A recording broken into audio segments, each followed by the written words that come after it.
ایک سورہ فاتحہ 3 دفعہ سورہ توحید پڑھ کر تمام مومنین مومنات محرومین کے لیے، تمام علماء، تمام شہداء، اپنے محرومین کو اور خاص طور پر رانا احمد علی و زوجہ افضال حسین، مرحوم سید زاہد حسین جعفری ابن سید علی حسین جعفری، مرحومہ سیدہ وسیمہ خاتون بنت سید ذکی حسن کاظمی اور ان کے خاندان کے مرحومین کے لیے، استاد سعید سبت جعفر، شہید عارف حسینی، شہید آیت اللہ خامنہئی کی روح کو بڑھ کر بس بسم اللہ الرحمن الحمد للہ رب العالمین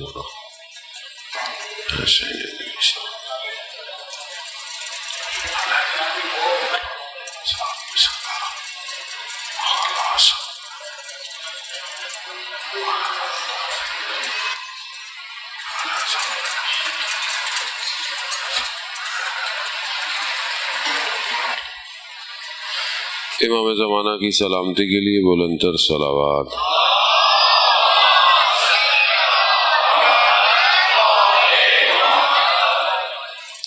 لا حول ولا قوة الا باللہ العلی العظیم۔ حسبنا اللہ ونعم الوکیل، نعم المولا ونعم النصیر۔ اعوذ باللہ من الشیطان الرجیم، بسم اللہ الرحمن الرحیم۔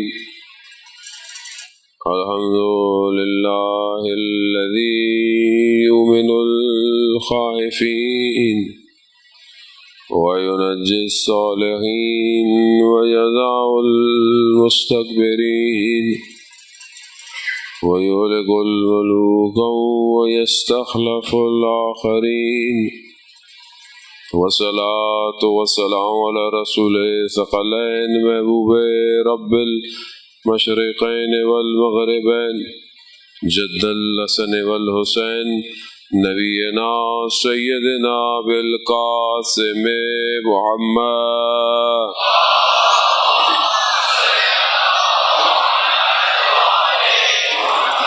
وعلى آلہ الطیبین الطاہرین المعصومین، لا سیما بقیت اللہ فی الارضین، روحی وارواحنا لتراب مقدم الفدا، واللعنۃ اللہ علی اعدائہم اجمعین۔ بسم اللہ الرحمن الرحیم، رب اشرح لی صدری ویسر لی امری واحلل عقدۃ من لسانی یفقہوا قولی، اما بعد فقد قال سبحانہ وتعالی فی کتاب الحکیم والقرآن المجید، الا بذکر اللہ تطمئن القلوب۔ صلوات بید محمد والے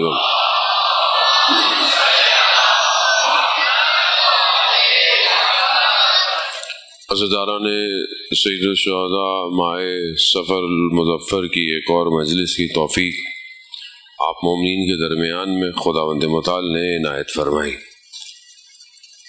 عزیزان محترم، ہماری گفتگو خلقت انسانی اور اس کے بعد اس کے ساتھ ہونے والے حوادث اور خاص طور پر صدر اسلام میں ہونے والے واقعات کہ جو قرآن جن کو بیان کر رہا ہے، اس سے ہمیں وہ ایکسٹریکشن کو باہر نکالنا ہے جس کو ہم آج اپنی زندگی پر اپلائی کر سکیں۔ تعلیمات قرآن قیامت تک کے لیے ہدایت ہیں۔ ایسا نہیں ہے کہ جو قرآن کی آیات اس زمانے میں نازل ہوئیں آج وہ کسی خدا نخواستہ ہماری زندگی میں اثر مرتب نہیں، ایسا نہیں ہے۔ قرآن جہاں قصے بیان کر رہا ہے، جہاں واقعات بیان کر رہا ہے، جہاں انسیڈنٹس کو، جہاں تصادم کو، جہاں انبیاء کی عبادتوں کو، انبیاء کے حالات، ہر چیز قیامت تک کے لیے ہدایت کا راستہ ہے۔ اب یہ ہمارے اپنے اوپر ہے کہ ہم قرآن سے کس طریقے سے یہ چیزوں کو ایکسٹریکٹ کرتے ہیں۔ آپ کی خدمت میں جنگ بدر کا واقعات، خلقت آدم کے واقعات اور انبیاء کے واقعات آپ کے سامنے بیان کی۔ بہرحال ہمیں ہر چیز کو اپنی زندگی میں دیکھنے کے لیے پہلی چیز تو سب سے امپورٹنٹ یہ ہے کہ ہم قرآن کی تلاوت کو اپنی زندگی کا معمول بنائیں اور پھر اس کے بعد قرآن پر تدبر اور تفکر کو حاصل کریں۔ دیکھیں، قرآن صرف مولانا کے پڑھنے کے لیے نہیں ہے۔ مولوی صاحب قرآن پڑھے یا ہمارے اہل سنت بھائی تراویح پڑھتے ہیں تو اس میں حافظ صاحب قرآن پڑھتے ہیں، باقی لوگ پیچھے کھڑے ہوتے ہیں۔ قرآن جو ہے وہ ہر انسان کی ہدایت ہے۔ قرآن فصاحت اور بلاغت، اللہ چاہتا تو نبی کو کوئی اور معجزہ بھی دے سکتا تھا، مگر جو اس زمانے میں ضرورت تھی اللہ نے ویسا ہی معجزہ دیا، اور ایک ایسا کلام دیا جو اپنے باطن میں 70 معنوں کو رکھتا ہے۔ جتنا انسان کی معرفت بڑھتی ہے، جب وہ آیت کو دیکھتا ہے اور جب اور انسان اپنی معرفت کو انہینس کرتا ہے تو وہی آیت اس کو کچھ اور سمجھاتی ہے، لیکن اس کے لیے ضروری ہے کہ انسان اپنے وجود کو پاک کرے، اپنے باطن کو اس قابل کرے کہ وہ قرآن تک۔ اب ہم ظاہر ہے ہم جس دنیا کے اندر انڈلج ہیں اور ڈوبے ہوئے ہیں اور ہر چیز ہمیں پکڑ کے رکھا ہوا، اس میں سب سے بڑا مشکل کام ہے کہ انسان قرآنی زندگی بنا پائے۔ تو کوشش کریں، بہرحال آپ ماہ مبارک رمضان ایک بڑی اپرچونٹی ہوتی ہے، اس میں قرآن کے دروس ہوتے ہیں، اور عام زندگی میں ابھی تو آپ کے پاس یوٹیوب ہے، سب کچھ ہے، ابھی تو آپ کو کہیں جانے کی ضرورت بھی نہیں ہے۔ ہم نے بھی کوشش کی ہے، ڈیزائن کی ایک اپلیکیشن سبیل قرآن ایک اپلیکیشن ہے، آپ اس کو ڈاؤن لوڈ کریں، اس میں ہم ڈیلی کی تفسیر بھی ڈالتے ہیں، تفسیر المیزان، تفسیر نمونہ، تفسیر جو آیت اللہ محسن قراتی کی اردو زبان میں، انگلش زبان میں، آپ خوب انسان سمجھے کہ اللہ کیا کہنا چاہ رہا ہے۔ لیکن جو بہت چیز امپورٹنٹ ہے وہ قرآن کو حاصل کرنے کے لیے لقمہ ہے، لقمہ۔ اگر انسان کا لقمہ ٹھیک نہیں ہوگا تو یہ قرآن اس کے اوپر اثر نہیں کرتا۔ اس کی مثال میں آپ کی خدمت میں پیش کروں کہ قم المقدسہ میں ایک قبرستان ہے جس کا نام قم نو قبرستان ہے، بالکل حرم حضرت معصومہ سلام اللہ علیہ کے اللہ صلی حرم کے بالکل سامنے ایک قبرستان ہے، اس میں ایک قبر ہے کربلائی کاظم کی۔ مشہور تھے کہ انہیں قرآن حفظ تھا، لیکن ایسا حفظ تھا کہ انہوں نے کسی سے پڑھا نہیں تھا، اور کیونکہ وہ پڑھے لکھے آدمی نہیں تھے، وہ کسان تھے، فارمر تھے۔ بس وہ یہ کرتے تھے کہ جب گندم نکلتی تھی، جس کے پاس کام کرتے تھے، تو جب تک اپنی گندم نہیں لیتے تھے جب تک وہ زکوٰۃ نہیں دیتا تھا، اور اپنی گندم کو بھی اس میں سے جو اللہ کی راہ میں نکلتا تھا اسے دیتا۔ ایک دن دوپہر کو تھکے ہارے ایک امام زادے کے مرقد پہ آرام کر رہے تھے، دیکھا 2 گھوڑے سوار آئے، اور انہوں نے اس سے بولا کربلائی کاظم تم قرآن پڑھو۔ اس نے کہا میں پڑھا لکھا ہی نہیں ہوں، میں پڑھا لکھا نہیں ہوں، میں قرآن کیسے پڑھوں؟ انہوں نے اس کے سینے پہ ہاتھ رکھا، اس نے قرآن کی تلاوت شروع کر دی، یعنی گویا اسے محسوس ہوا قرآن اسے حفظ ہو گیا ہے۔ اب جس گاؤں میں رہتا تھا تو ظاہر ہے وہاں کے لوگ جانتے تھے کہ یہ ایجوکیٹڈ نہیں ہے۔ جب اس نے وہاں مولانا صاحب کو قرآن سنایا وہ بڑے پریشان اور حیران ہو گئے کہ اس کو قرآن حفظ ہو گیا۔ اس کو لے کر وہ قم آ گئے۔ قم میں آیت اللہ برجردی کا زمانہ تھا، بہت بڑے مراجع دین تھے عالم اسلام کے۔ اس زمانے میں انہوں نے ٹیسٹ لیا، پتہ نہیں قرآن حفظ ہو گیا۔ اب ان کو کتاب پکڑائی جس پر زیر زبر نہیں ہوتا، ایسی عربی کی کتاب۔ اب جہاں قرآن کی آیت ہوتی تھی یہ صرف وہیں پر انگلی رکھتے تھے، تو ان سے پوچھا بھئی آپ کو کیسے پتہ؟ ساری عربی ہے تو آپ کو کیسے پتہ چلتا ہے قرآن کون سا ہے؟ کہا جہاں قرآن ہے وہاں مجھے نور نظر آتا ہے، نور نظر آتا ہے۔ اب یہ ظاہر ہے پاکیزگی تھی۔ ایک دن کسی نے کھانے پہ بلایا، کھانے پہ گئے، جب واپس آئے تو دیکھا جو حفظ ہے وہ اڑ رہا ہے، بھول رہے ہیں۔ تو انہوں نے پوچھا کہ یہ جس کے گھر مجھے کھانے پہ لے گئے تھے یہ اپنے شرعی واجبات ادا کرتا ہے، یعنی زکوٰۃ دیتا ہے، خمس دیتا ہے؟ وہ کہا کہ نہیں، گڑبڑ ہے۔ تو انہوں نے جا کر انگلی سے سب وومٹ کیا، سب باہر نکالا۔ لقمہ بہت امپورٹنٹ ہے۔ آج اگر ہمارا دل نہیں چاہتا قرآن پڑھنے کو، قرآن سننے کو، تو پرابلم قرآن میں نہیں ہے، پرابلم میری ہے، میرا انٹرنل سافٹ ویئر وائرس میں لگا ہوا ہے، مجھے اس وائرس کو دور کرنا ہے۔ اب یہ وائرس کہاں سے آیا ہے؟ یہ وائرس جو میں لے رہا ہوں وہیں سے آ رہا ہے، جو سوچ رہا ہوں، جو بول رہا ہوں، جو دیکھ رہا ہوں، جو سن رہا ہوں، خاص طور پر لقمہ۔ یہ بہت ضروری ہے کہ بہرحال میں آپ کے سامنے اتنی تفسیریں پڑھتا رہوں، مطلب میں کو مفسر نہیں ہوں، میں ترجمہ ہی کرنا ہے آپ کے سامنے، لیکن یہ میرے دل میں اتریں گی یقیناً۔ سب سے پہلے میں یہ نصیحت اپنے آپ کو کر رہا ہوں کہ میں اپنے لقمے کو بہتر کروں۔ امام جعفر صادق علیہ الصلوۃ والسلام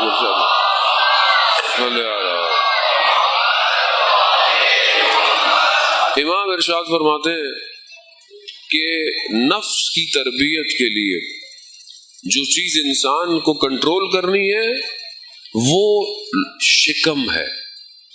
اب آپ بولیں گے مولانا صاحب نفس کی تربیت یعنی انسان باطن کا سیر کرنا چاہتا ہے، سیر و سلوک کرنا چاہتا ہے، عالم غیب، لیکن تعلق شکم سے، روایات کی ساری حصہ جس کا تعلق نفس کے قابو سے ہے وہ لقمے سے۔ جس نے اپنے لقمے کو کنٹرول کر لیا اس نے اپنے نفس کو کنٹرول کر لیا، اور یہی امتحان بھی ہوتا ہے۔ تو اس لیے بہت ضروری ہے کہ جب آپ دسترخوان پہ بیٹھے، جب آپ کہیں دعوت میں جائیں، جب آپ کسی بھی جگہ پر ہو، آپ اگر اپنے لقمے کو کنٹرول کر گئے تو آپ اپنی باقی خواہشات پہ بھی قابو پا لیں گے۔ کیوں کہا جاتا ہے جوان کو کہ اگر شہوت کنٹرول نہیں ہو رہی تو اسے چاہیے کہ وہ ہفتے میں 2 دن روزے رکھے؟ کیوں؟ کیونکہ روح کو پاکیزگی بھوک دے سکتی ہے، اور بھوک بھی ایسی کہ جو خدا کے راستے میں ہو، صرف بھوکا نہ ہو، اللہ کے نام، صرف بھوک نہیں ہے بلکہ جب وہ روزہ رکھتا ہے تو شکم بھی کنٹرول میں ہے، ذہن بھی کنٹرول میں ہے، نگاہیں بھی کنٹرول میں ہے، وہ بھی یہ تربیت ہے۔ تو بہرحال یہاں انسان جو ہے وہ اپنی زندگی کو آگے بڑھے۔ ایک اور حدیث میں امام جعفر صادق علیہ الصلوۃ والسلام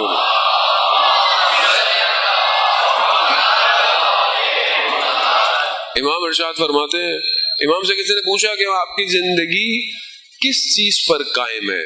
وہ کالا امام صادق ہے، ذہن میں بہت ضروری ہے۔ اپنی زندگی میں آپ کے گھروں میں فریم ہونے چاہیے امام صادق کے اقوال، آپ کے موبائلوں کی اسکرین پہ ہونے چاہیے۔ اب جب تک انسان اوریجنل ٹیکسٹ کو پڑھے گا نہیں اس کی طبیعت بھی اچھی ہونے والی۔ امام سے پوچھا آپ کی زندگی کس چیز پر قائم ہے، یعنی کون سے اصول ہیں جس پر آپ کی زندگی ان پلرز کے اوپر ہے؟ تو امام کہتے ہیں کہ 4 پلر پر یہ سسٹم قائم ہے۔ پہلا یہ کہ جو اللہ نے میری ذمہ رکھا ہے اسے میں نے ہی انجام دینا ہے۔ تو مجھے پتا ہے کہ جو چیز میرے ذمہ دار ہے وہ کوئی اور کر تو میں اپنی ذمہ داری کو ادا کروں، یہ میری زندگی کا پہلا اصول ہے۔ دوسرا، امام فرماتے ہیں کہ اللہ نے جو رزق میرے لیے رکھا ہے اسے کوئی اور لے تو میں آرام سے رہتا ہوں، سکون سے رہتا ہوں۔ جو میرے نصیب میں ہے اسے کوئی نہیں لے سکتا، وہ بس میں سکون سے رہتا ہوں۔ وہ بھی یہ ہماری زندگی کا تو سب سے بڑا مسئلہ ہی کہ ہمیں سب چیزوں پہ سکون ہے سوائے رزق کے۔ رزق، روزی، جب خدا حضرت موسیٰ علیہ السلام جب اپنے گھر کو کہا نہ چھوڑ کے نکلیں اور تبلیغ پہ جائیں تو حضرت موسیٰ کو فکر ہوئی کہ میرے گھر والوں کا، میری اولاد کا کون کرے گا؟ تو اللہ نے حضرت موسیٰ سے کہا عصا کو پتھر پہ مارو۔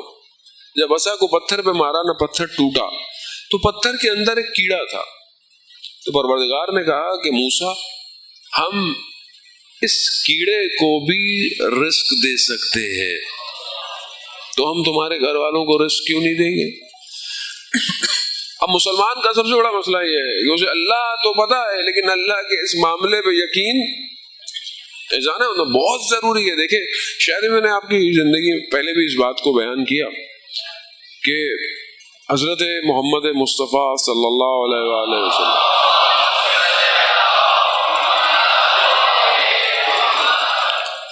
جب مدینہ کی طرف جا رہے تھے تو رستے میں یا کسی اور مسافرت میں، سفر میں، رستے میں بہرحال ایک جگہ ملاقات ہوئی، چاہنے والا تھا، اس کے جانور تھے، تو پیغمبر نے کہا کہ مجھے، یا انہوں نے کہا کہ بھئی پیغمبر کو دودھ دے دیں آپ، بکریاں تھیں، تو اس نے کہا وہ میری نہیں ہے، میں مالک نہیں ہوں، میں بہرحال کسی کی بکریاں جو ہے وہ چلا رہا، لیکن کہا کہ میرے لیے دعا کریں کہ اللہ میرے رزق میں اضافہ کرے.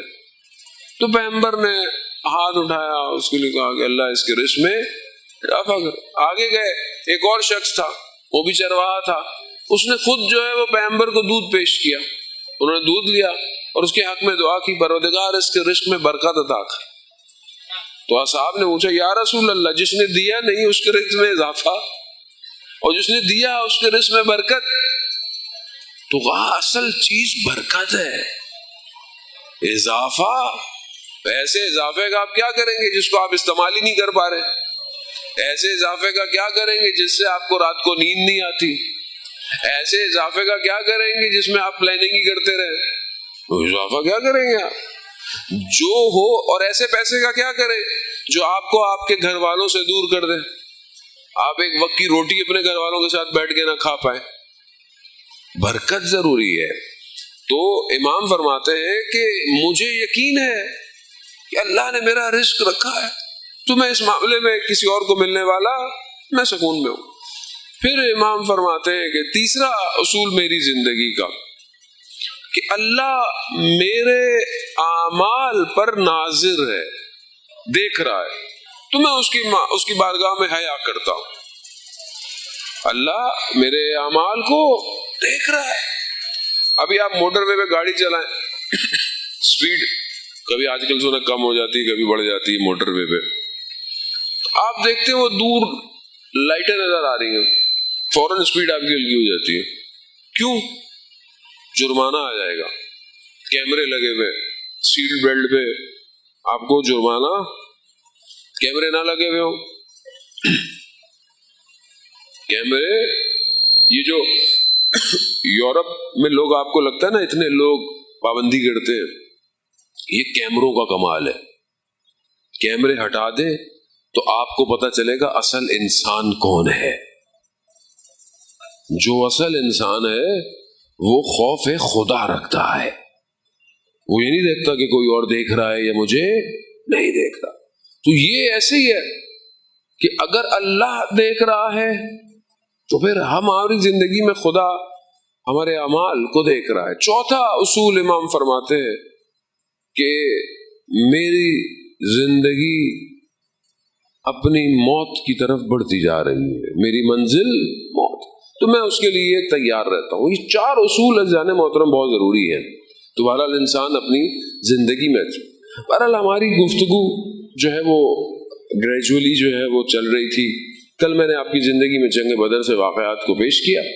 آج بس میں آپ کی خدمت میں جنگ احد کی کچھ گفتگو، تاکہ اس میں سے ایکسٹریکشن نکال سکے. یہ بہت ضروری ہے کہ تاریخ میں جو ہوا وہ کیوں ہوا.